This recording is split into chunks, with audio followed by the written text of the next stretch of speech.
네, 안녕하세요. 해커스에서 식품기사와 식품산업기사 과목을 담당하고 있는 권유진입니다.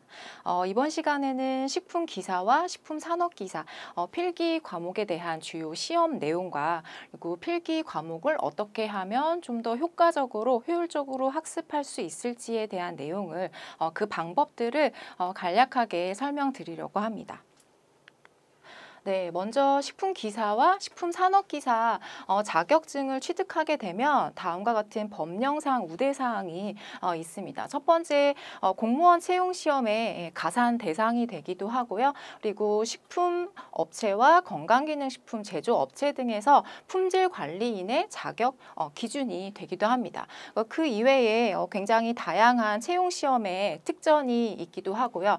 저의 경험을 비추어 보자면 뭐 한 10여 년 전이긴 하지만 공무원 채용 시험에서 이 그 자격증이 굉장히 당락을 좌우하는 데 있어서 굉장히 중요한 요소였기 때문에 여러분들도 꼭 식품에 종사하시는 분들이라면 포기하지 마시고 식품기사 그리고 식품산업기사를 꼭 합격하셨으면 합니다. 그리고 추가적인 정보를 드리면 식약처에서 발표를 했죠. 식품기사 자격증을 식품안전기사로 개편을 하면서 그 개편된 내용을 2025년에 본격적으로 시행을 하겠다라고 했고요. 이렇게 개편하는 목적은 식품업체 관련된 데서 해썹 전문 인력 양성을 목적으로 하겠다라고 발표를 했습니다. 그렇기 때문에 우리나라의 식품 그리고 건강기능식품 등등의 그런 제조업체에서 해썹을 가지고 있는 데가 거의 80~90%이죠. 그렇기 때문에 앞으로는 식품에 종사하고자 하는 사람이라면 식품기사, 식품안전기사를 꼭 따야 할 것입니다.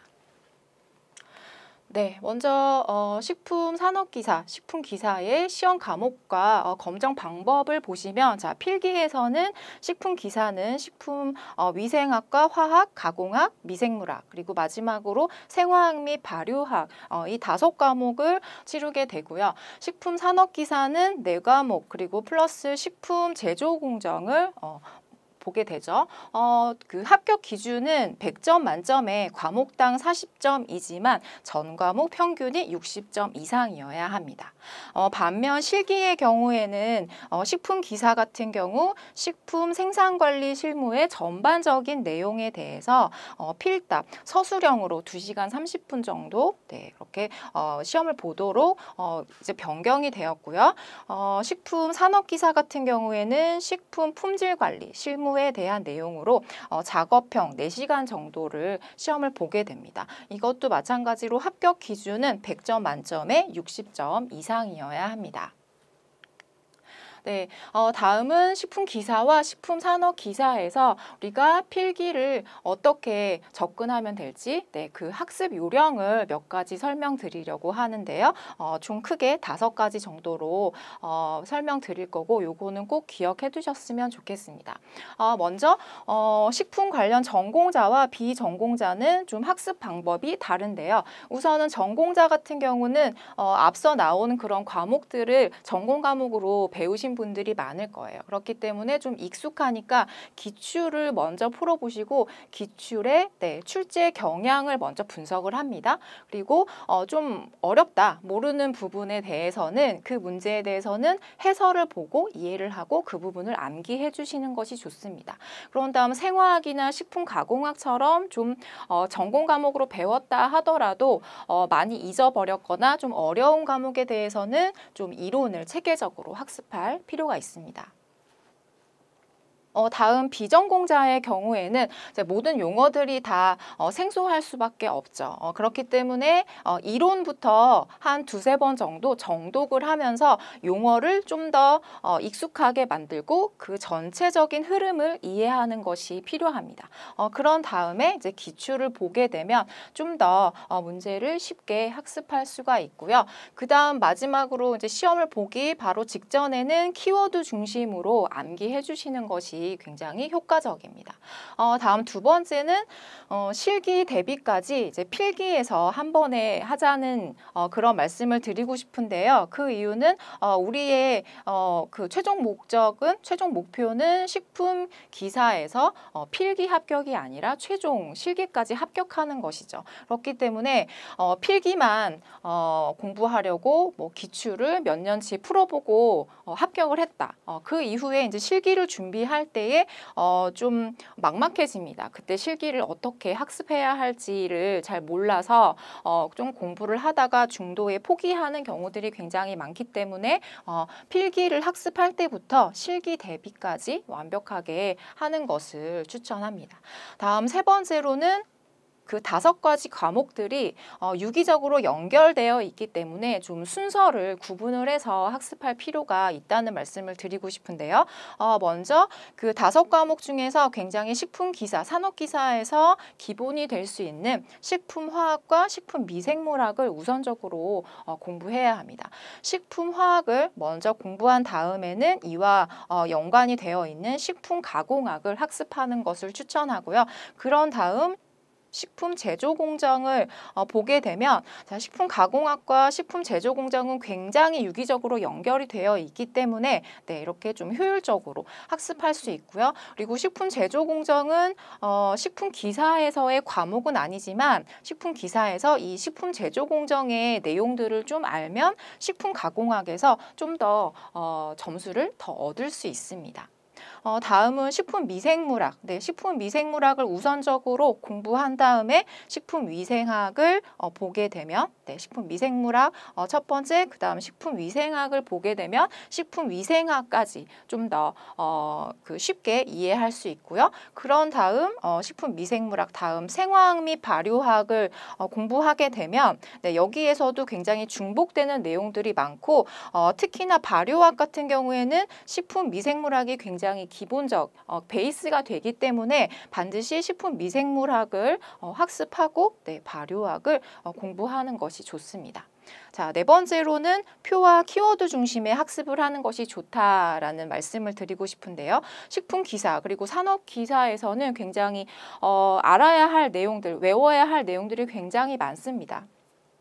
그런 모든 것들을 우리가 다 기억할 수는 없기 때문에 반드시 암기해야 하는 것들, 구분해서 외워야 하는 것들은 가급적이면 표를 이용을 해서 구분해서 우리가 머릿속에 기억하도록 하고요.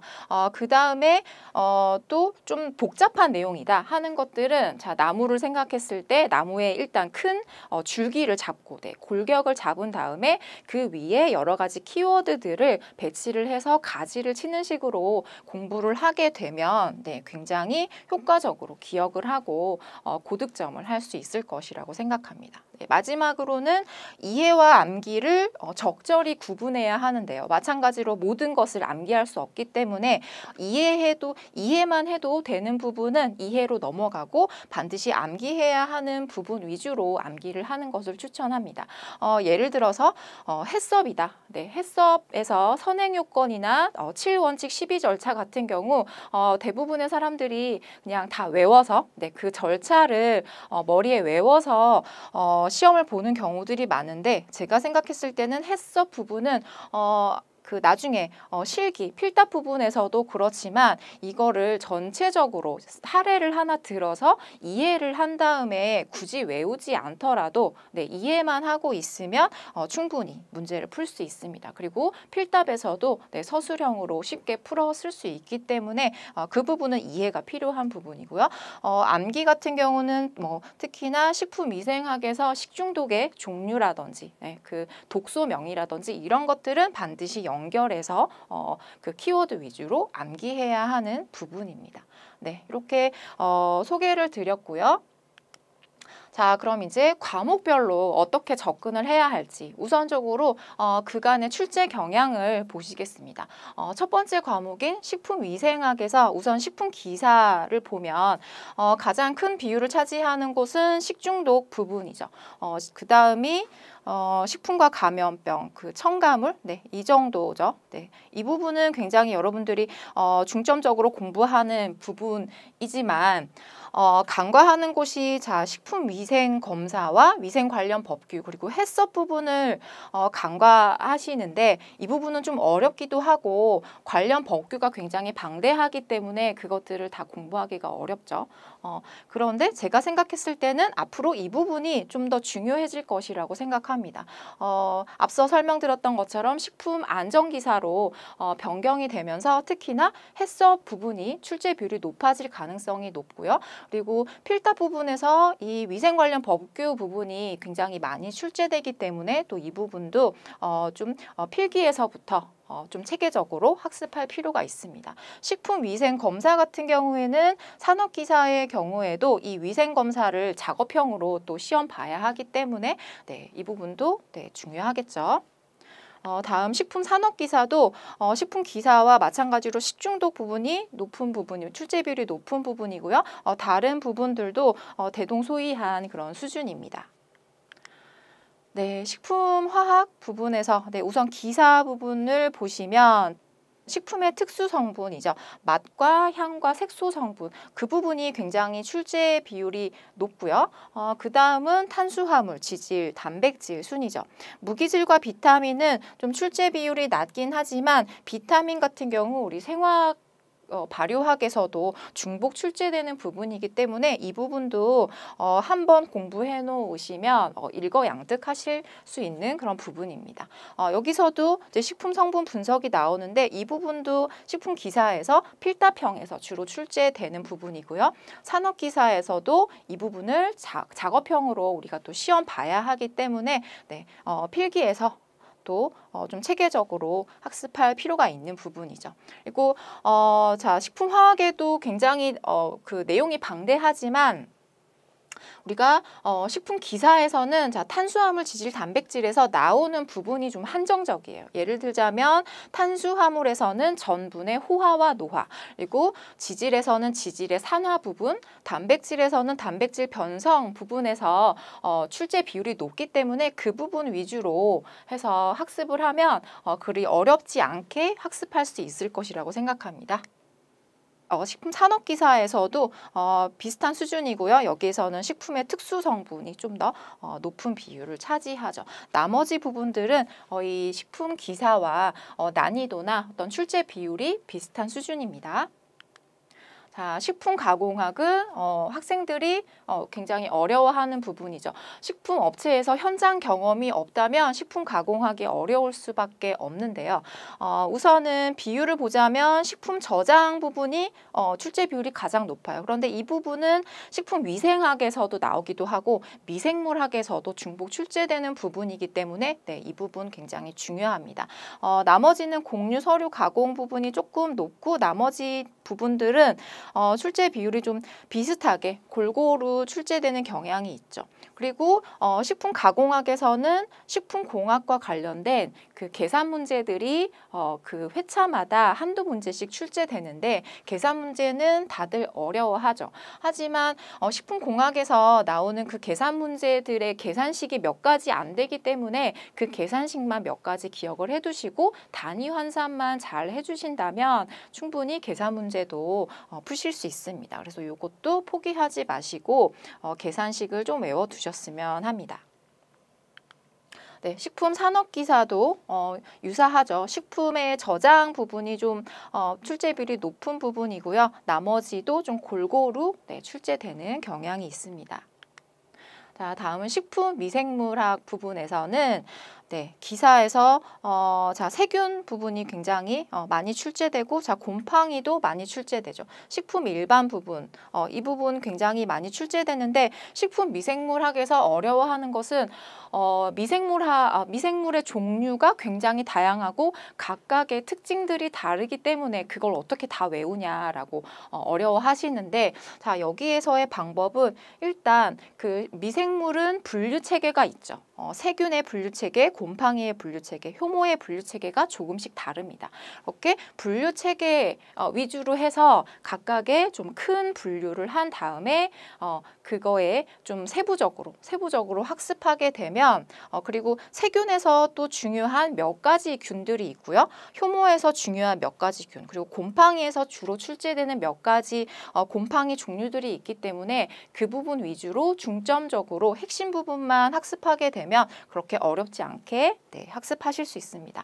그리고 이쪽 부분 발효와 관련된 부분은 식품 미생물학에서도 출제가 되지만 생화학 및 발효학에서 발효학 부분과도 거의 중복되는 부분이기 때문에 이 부분도 미생물학에서 좀 확실히 잡아둔다면 발효학 부분까지 우리가 문제를 풀 수 있습니다.